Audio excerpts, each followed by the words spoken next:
Saya masuk Islam bukan diajak oleh siapa-siapa, bukan diajak oleh keluarga, dari keluarga wanita, ataupun tidak pernah diajak oleh sahabat atau teman. Tapi saya masuk Islam itu karena selama 5 malam saya didatangi oleh, kalau orang Islam katakan itu gaib, jadi barang yang tidak kelihatan oleh mata jasmani. Jadi ada yang mengatakan itu adalah malaikat. Jadi selama 5 malam mereka datang kepada saya dan mengajak saya untuk masuk Islam. Jadi saya masuk Islam bukan dari manusia, tapi dari sesuatu yang tidak kelihatan dengan mata jasmani. Dan saya yakin itu adalah para malaikat-malaikat. Dan setelah saya dipertemukan dengan para malaikat-malaikat ini, selama 2 bulan saya tidak bisa tidur. Selama 2 bulan tidak bisa tidur karena merasa saya ini adalah seorang Kristen. Saya adalah pelayan gereja, bahkan saya di gereja itu sebagai leadership maupun penginjilan di mana-mana. Bahkan kita itu dulu pendiri tempat ibadah di seluruh ruko-ruko di Surabaya. Dan saya juga berasal dari keluarga pendeta, mulai dari kakek saya, bapak saya, dan kami saudara keluarga besar kami adalah pelayan-pelayan gereja, banyak yang menjadi pendeta.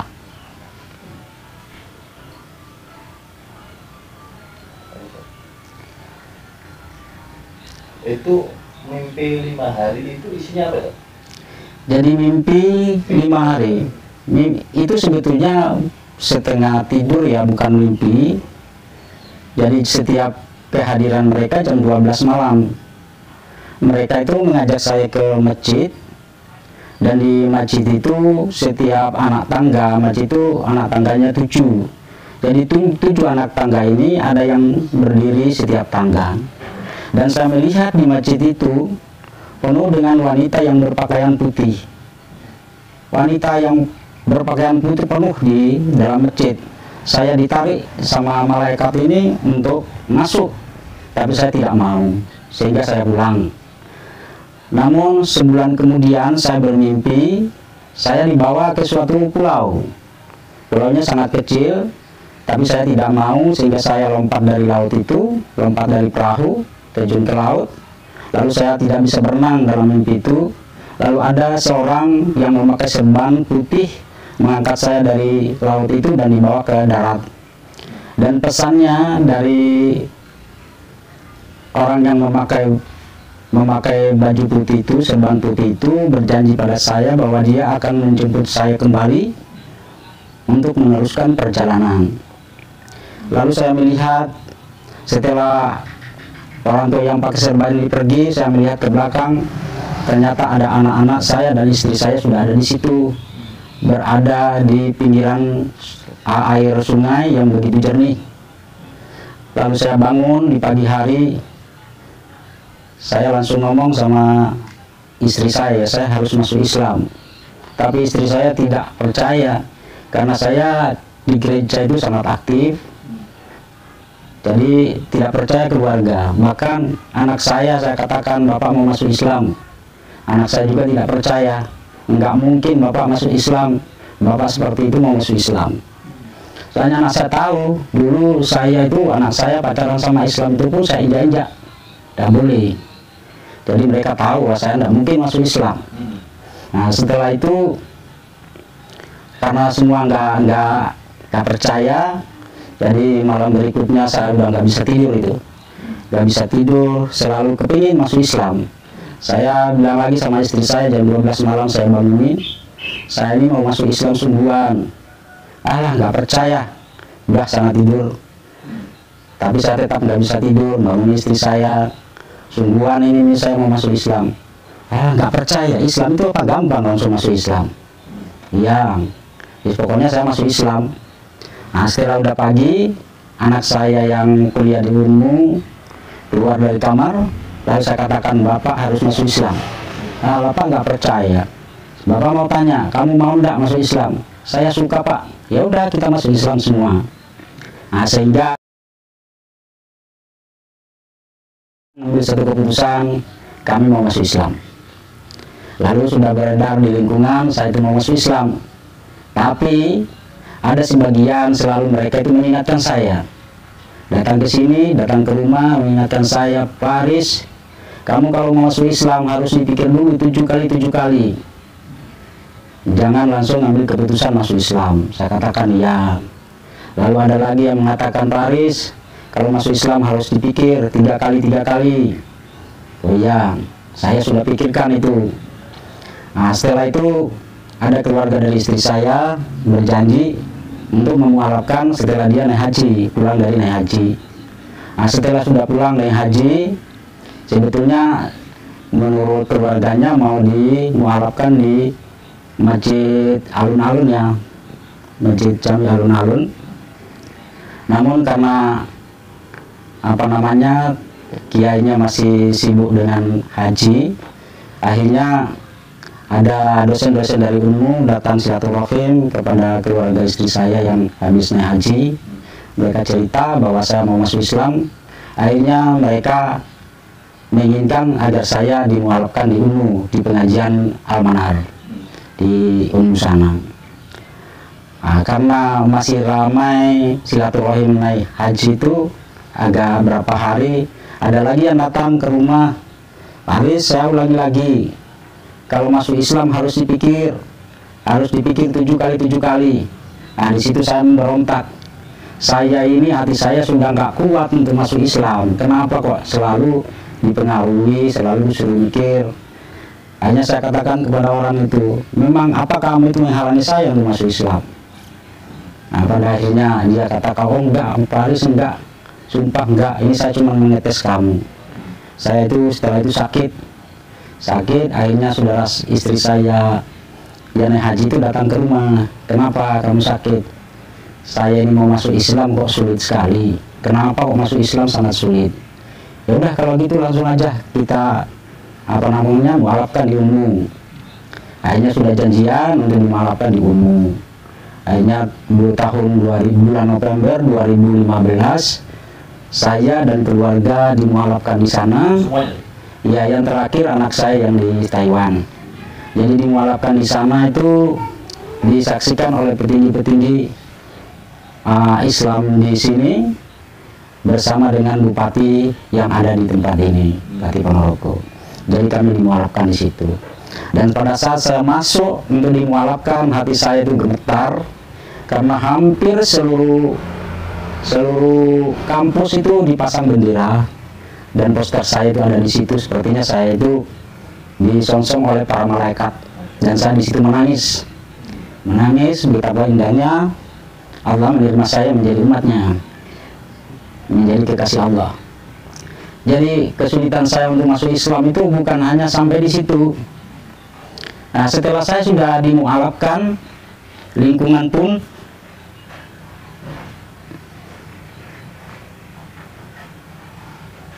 tidak seberapa untuk memahami atau menerima saya sebagai seorang muslim.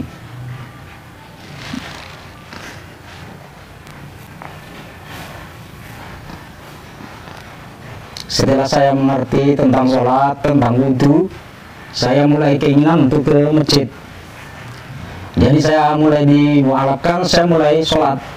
Walaupun saya cuma memakai buku, sholat tetap karena saya sudah menjadi Islam. Sebagai tanggung jawab saya untuk jadi muslim, saya memakai buku dengan sholat dengan memakai buku. Setelah saya sudah hafal sebagian ayat-ayat untuk sholat, saya ke masjid. Hari Jumat saya kepingin Jumatan, tapi istri saya nggak boleh.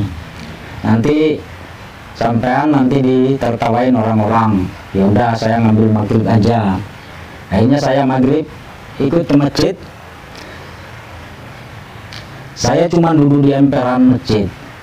Nggak ada satupun yang menyalami saya, nggak ada satupun yang mengajak saya untuk masuk ke dalam masjid. Padahal mereka mengerti bahwa saya ini adalah mu'alaf.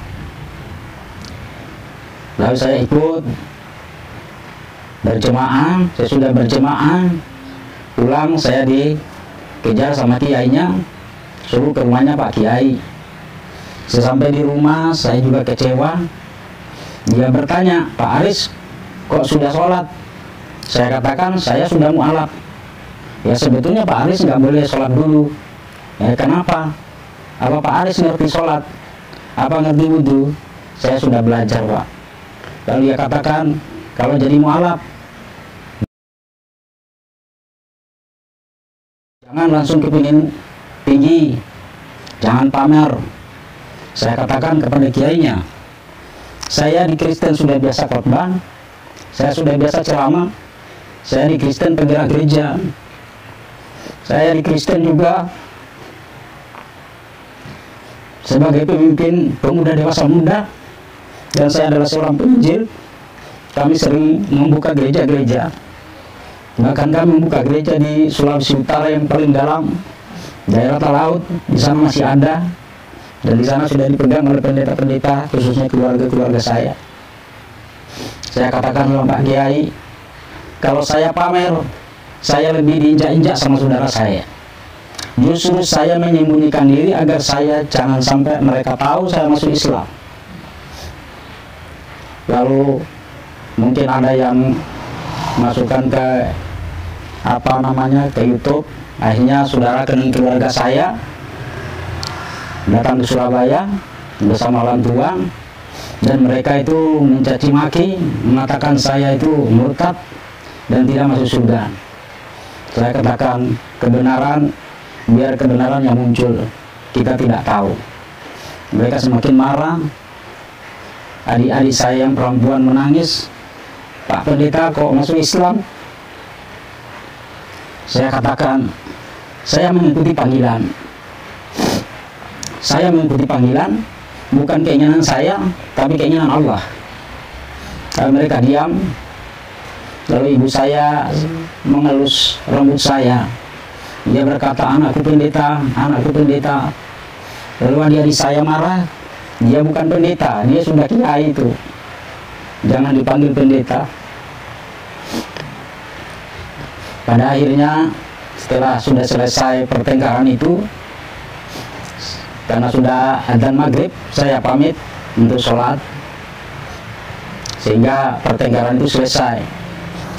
Sesudah saya sholat maghrib pulang, adik saya yang punya rumah itu di Surabaya, justru dia menyalami saya. Selamat datang Pak Yai, udah nggak usah sholat di masjid dulu, sholat di rumah. Dalam hati saya ucapkan Alhamdulillah ya Allah. Jadi walaupun mereka itu tidak menerima diri saya, tapi menerima saya untuk boleh sholat di rumahnya. Jadi pada saat Isya, saya sholat di atas lantai 3 di rumah adik saya, dan di situ saya berdoa, ya Allah berikan hidayah bagi keluarga saya yang belum mengenal Islam, sehingga adik saya itu sampai sekarang masih baik sama saya, tapi keluarga lainnya mereka sampai sekarang tidak menyukai. Bahkan mereka melarang saya itu memakai marga, gak boleh. Ini tidak boleh memakai marga. Saya katakan tidak apa-apa, saya tidak memakai marga. Saya dibenci saudara, tapi Allah tidak membenci. Daripada aku membenci Allah, lebih baik dibenci saudara. Itu perjalanan saya menjadi masuk Islam. Dan setelah saya sudah masuk Islam ini, saya ada kebanggaan tersendiri dalam hidup saya. Seperti itu, Pak. Waktu bermimpi 5 hari berturut-turut itu Ustaz Aris tidak berkonsultasi kepada mungkin di gereja atau mungkin teman Kristen atau mungkin yang lain? Ya, saya tidak itu sama orang-orang Kristen konsultasi, tapi saudara saya juga pendeta. Mereka itu mengatakan bahwa itu ujian kamu sebagai seorang pendeta. Jadi sebetulnya tidak masuk Islam, justru di gereja untuk pelayanan semakin dikuatkan, itu kata mereka. Tapi saya cerita kepada sebagian dari Muslim, mereka mengatakan bahwa itu peninggalan ajaran lama. Saya katakan Kristen tidak mengenal jin, Kristen ini tidak mengenal gaib, Dan saya selama jadi Kristen tidak pernah bertemu seperti hal-hal gaib ya. Bahkan gaib pun baru kenal setelah saya udah masuk Islam, Pak. Jadi nggak ngerti apa-apa. Tapi saya tetap punya keyakinan yang membawa kebaikan itu adalah Allah, Allah memerintahkan para malaikatnya, orang-orang soleh ya untuk menyampaikan hal itu kepada saya. Itu menurut saya sendiri itu. Jadi dari mimpi tadi itu sampai kemudian bersyahadat itu jaraknya berapa? Saya berpikir sampai 3 bulan itu, Pak. Jadi selama 3 bulan itu sulit tidur karena saya memikirkan hal seperti itu. Karena di dalam hati itu selalu bertarung antara Injil dengan keinginan masuk Islam. Jadi memberontak di dalam hati ini. Hati ini kepingin masuk Islam, tapi nanti keluar di dalam hati ini, akulah jalan kebenaran dan hidup, tidak ada seorang pun yang datang kepada Allah kalau tidak melalui aku, kata Yesus. Aku mulai kendor lagi. Apa benar ya Yesus jalan keselamatan, jalan kebenaran? Lalu tiba-tiba hati saya terbuka. Ya memang Yesus itu jalan kebenaran. Pada saat itu dia sebagai pembawa kebenaran. Kalau tidak percaya sama Yesus, ya nggak bisa masuk surga. Sekarang saya sudah masuk Islam, kan ada pembaharuan. Jadi ada nabi, namanya Nabi Muhammad. Ya udah, itu ngambil keputusan saya. Selama 3 bulan itu Ustaz masih aktif di gereja, masih aktif mobil penginjilan seperti itu. Selama 3 bulan itu saya masih aktif ke gereja, cuman agak kendor karena pemberontakan di dalam hati itu mulai kendor. Jadi kalau kita dulu kan nggak boleh merokok, Pak. Pendeta itu nggak boleh merokok. Kalau merokok diskors. Jadi kita itu nggak merokok. Di situ saya mulai ngerokok. Jadi mulai agak menjauh. Nah itu. Tapi ya tetap aja ke gereja, cuma maksudnya nggak kayak biasanya. Misalnya ada TPA ya seperti itu ya. Jadi mulai itu saya mulai agak kendor. Ustaz Farisi Aris ini jabatan karakter itu di gereja apa? Gereja penginjil, pendeta? Iya. Kalau kami dulu sekolahnya kan sekolah pelayan. Sekolah pelayan itu menguasai seluruh pelayanan. Itu setingkat apa? Itu setingkat gembala ya. Jadi setingkat gembala. Itu iya setingkat sarjana. Karena kita sekolah kan 4 tahun itu. Saya dulu tahun 89 itu kita sekolahnya School of Ministry. Jadi School of Ministry itu sekolah pelayanan, sekolah pengembalaan. Jadi ya itu ya di Surabaya, ya di Surabaya. Jadi sekolah pengembalaan itu, sekolah pelayanan itu menguasai segala hal, baik penginjil dan pengembala maupun dari guru, itu semuanya dikuasai. Jadi semuanya menguasai itu. Dan kita waktu sekolah itu prakteknya penginjilan, harus membawa 1 jiwa dari orang Muslim atau dari siapa saja di luar Kristen untuk masuk Kristen. Terus kalau praktek penyembuhan, berdoa harus orang itu sembuh. Itu jadi praktek-praktek di dalam sekolah pelayanan itu seperti itu. Jadi makanya gereja ini sangat pesat ya, sekarang sangat pesat karena Kristen itu punya motivasi bahwa 1 orang jemaah harus bisa membawa 1 orang jiwa. Kalau 1 orang jemaah bisa membawa 1 orang jiwa, berapa ribu orang itu. Jadi makanya di gereja kita dulu itu setiap minggu itu baptisan 200 orang. 200 orang. Jadi untuk anak-anak Muslim yang dari desa itu kebanyakan yang masuk Kristen. Dan mereka membutuhkan ya, membutuhkan pekerjaan juga, terus ya segala sesuatu lah yang mereka inginkan.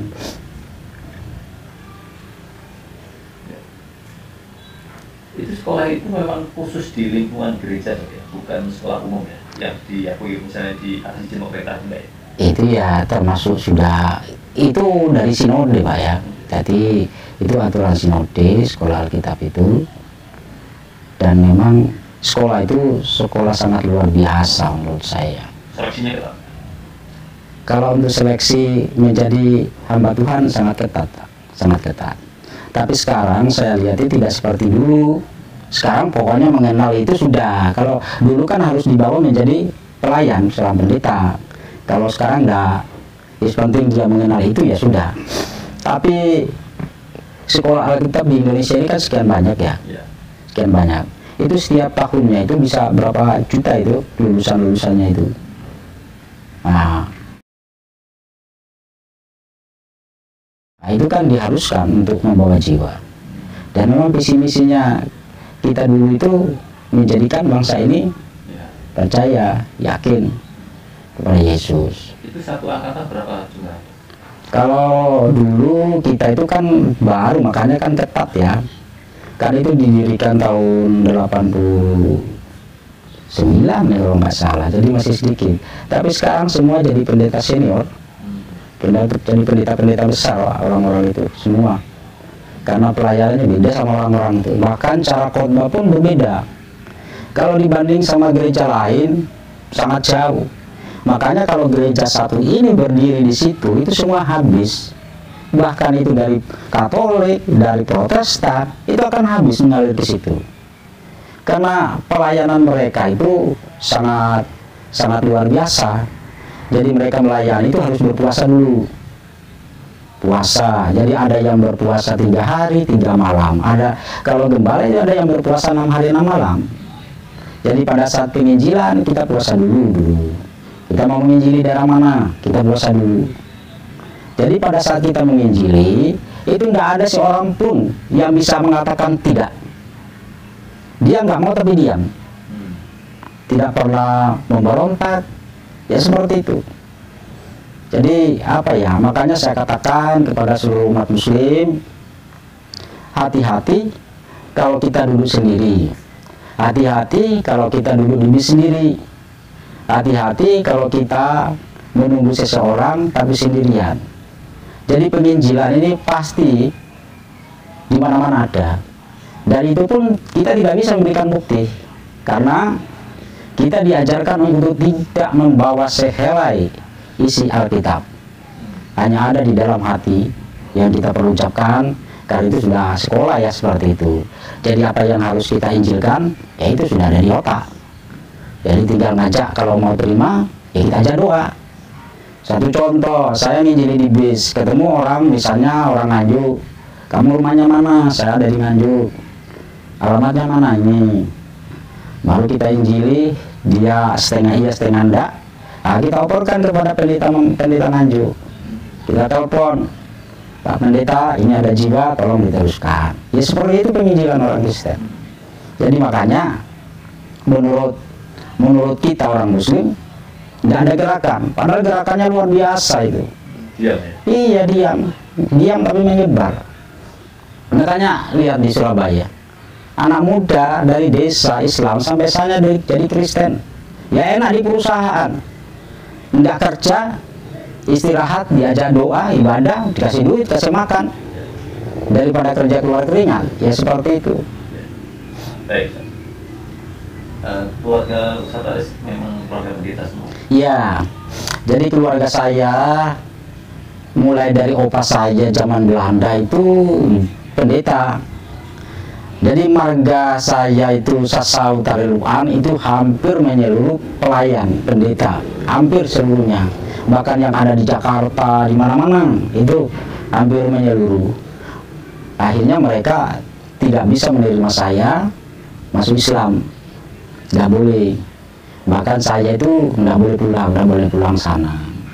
Jadi dilarang sama mereka, karena mungkin sampai sekarang. Lah ibu saya baru meninggal, nggak ada yang ngabarin. Adik saya yang ngasih tempat untuk sholat itu ngabarin, tapi anak-anak takut nanti ada apa-apa di sana. Akhirnya saya ulur, nggak pulang karena takut ya, takut karena di sana mayoritas Kristen. Di sana itu satu kabupaten cuma satu masjid. Di mana? Di daerah Talaut. Nah, tempatnya di daerah Lirung ya. Kota provinsi. Oh itu kabupaten. Kabupaten Talaut. Talaut. Iya. Provinsi Sulawesi Utara, Manado. Ya, itu di tempat tadi saya kita buka gereja di situ. Kalau di Manadonya kita ada di Politeknik. Ini ceritanya Mas, ini Anda dari Manado? Iya. Bisa jatuh ke Jadi saya dulu itu umur 18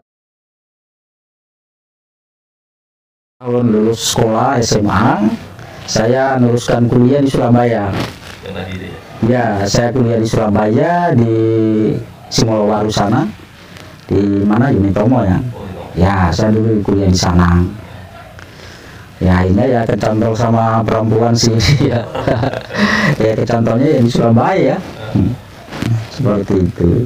Ya dulu niatnya kan sekolah.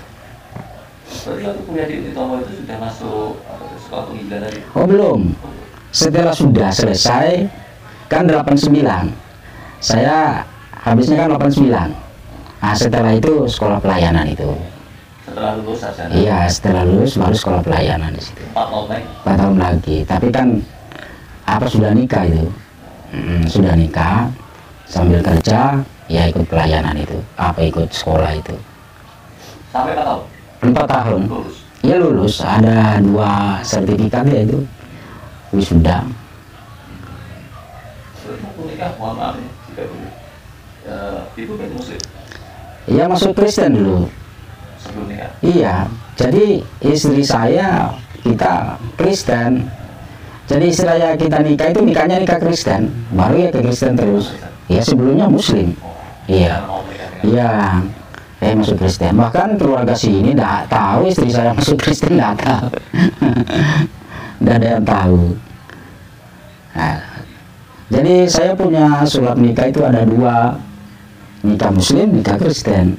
Nah, saya dulu nikah Muslim itu cuma menyenangkan hati orang tuanya, bukan sejujurnya itu saya masuk Islam, tidak ada. Oh, Ya, waktu nikah, ya ikut Islam, tapi enggak, maksudnya enggak benar gitu.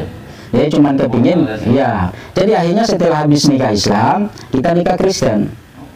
Jadi langsung nikah Kristen karena kita seorang pelayan itu nggak boleh kalau nggak dijadikan satu pernikahan itu, harus dinikahkan lagi. Ya seperti itu. Setelah masuk Islam itu belajar ya. Artinya kemudian belajar tentang Islam. Ya. Katakanlah kalau disuruh atau diminta membandingkan gitu, Oke. antara Islam dan Kristen, gimana? Jadi sekarang saya sudah Islam. Jadi makna dari kitab Alkitab itu terbuka bagi saya, dibukakan oleh Allah. Jadi perbedaannya Islam itu tidak mengakui sebagai Yesus anak Allah, sedangkan orang Kristen mengakui bahwa Yesus itu anak Allah. Bahkan mengakui orang Kristen bahwa Yesus itu Allah, sedangkan orang Kristen tidak ada Tuhan selain Allah. Jadi ya perbandingannya setelah saya masuk Islam, ternyata pengakuan Nabi Isa itu dengan Paulus itu sangat berbeda. Yesus pada saat dia masih ada di bumi, di dunia ini, dia cuma berkata, bertobatlah kepada Allah. Bukan Yesus mengatakan bertobatlah kepadaku. Bahkan Yesus berkata, aku adalah utusan, aku adalah manusia biasa, aku adalah anak manusia. Tapi kenapa di Petrus beda? Petrus mengatakan Yesus anak Tuhan, Yesus itu adalah Allah. Itu di Paulus. Jadi terus yang kedua yang membuat tadi saya terbuka, di dalam Kristen itu ada pengakuan iman rasuli. Jadi pengakuan iman. Pengakuan iman itu di situ ada kata awalnya, mulai awal kan aku percaya kepada dan seterusnya ya. Lalu alinea berikutnya, Yesus mati, Yesus disalibkan, mati, dikuburkan. Pada hari yang ketiga bangkit di antara orang mati, duduk di sebelah kanan Allah. Nah, sekarang kalau Yesus itu Allah, kenapa kok imannya orang Kristen mengaku ini iman rasul? Iman rasul yang dipercaya oleh orang Kristen mengaku bahwa Yesus naik ke surga, duduk di sebelah kanan Allah. Berarti kan ini iman loh, iman rasul. Kenapa kok dikatakan Allah? Kalau sudah beriman, Yesus itu duduk di sebelah kanan Allah. Berarti kan Yesus bukan Allah. Nah, ini pengakuan iman mereka, bukan ini bukan bicara omong kosong, ini pengakuan iman mereka. Jadi makanya para pendeta maupun umat Kristen harus dilihat dulu gimana ini pengakuan iman rasuli kok seperti ini. Kok percaya Yesus duduk di sebelah kanan Allah dan akan datang kembali. Nah, berarti Yesus itu kan bukan Allah, karena dia duduk di sebelah kanan Allah. Maka masa Allah duduk di sebelah kanan Allah, kan tidak mungkin. Nah, seperti itu. Nah, sebetulnya perbedaannya itu sangat beda dengan Paulus. Paulus selalu mengatakan Yesus itu Tuhan, Yesus itu anak Allah. Nah, itu kan berbeda dengan pengakuan Yesus. Bahkan Yesus sendiri mengatakan, aku datang ke dunia ini untuk mengumpulkan Bani Israel yang tercerai-berai. Nah, itu loh, mengumpulkan mereka, Bani Israel. Nah, sehingga orang Kristen sekarang teologianya itu mengatakan bahwa kita ini Bani Israel rohani. Itu pengakuannya, imannya mereka seperti itu. Jadi kalau memang kita bisa membedakan antara Paulus dengan perkataan Yesus, insya Allah banyak orang masuk Islam. Iya, insya Allah. Mulai dari pernyataan pertama Nabi Isa itu tidak pernah mengatakan dirinya Tuhan, tidak ada. Tidak ada perkataan Nabi Isa dia adalah Allah. Perkataannya dia, aku adalah utusan. Aku diutus oleh Bapa. Bapa ini sebetulnya bukan Bapa, itu Bapa orang tua yang diutus oleh yang maha besar, yang diutus oleh yang maha mulia. Cuman bahasa mereka itu Bapa itu dikira orang tua. Padahal aku diutus oleh Bapa itu diutus oleh yang mulia, itu Allah. Nah, itu. Nah, terus kedua, kenapa Yesus itu disebut anak Tuhan bagi orang Kristen itu? Nah, itu karena makna dari mereka sendiri. Mungkin ya kalau saya sendiri karena sudah terbuka lain maknanya. Jadi perkataan Yesus anak Tuhan itu sebetulnya dimulai dari pada saat Nabi Isa itu dibaptis di Sungai Yordan oleh Yahya. Di dalam Islam itu Nabi Yahya ya, itu yang membaptis itu kalau di dalam Islam sebetulnya mandi besar ya. Lalu setelah dimasukkan ke dalam air oleh Nabi Yahya, lalu keluar dari air, lalu ada suara, inilah anakku yang kukasihi, kepadanya lah aku berkenan. Menurut orang percaya ini bahwa anakku berkenan dikira anaknya Tuhan. Nah, padahal satu contoh, saya punya murid atau punya santri yang pintar, ada yang datang ke sini, dia bertanya siapa itu Pak Ustadz, ini anakku, padahal kan bukan, ini cuma anak didik, santri yang terbaik. Ya demikian juga Nabi Isa. Allah mengatakan ini adalah anakku, dia adalah seorang utusan. Dia bukan anaknya Tuhan menurut orang yang percaya anak Tuhan itu. Iya. Jadi memang kalau belum masuk Islam itu tertutup, ditutupi. Jadi nggak terbuka di situ itu. Iya. Apa pesan antum kepada para mu'alaf? Orang yang mau masuk Islam atau orang yang bermasuk Islam? Iya. Jadi pesan saya bagi seluruh para mu'alaf, ayo kita bersama-sama menjadi seorang mu'alaf yang benar. Jadi kita menyampaikan sesuatu yang benar agar menjadi kebaikan bagi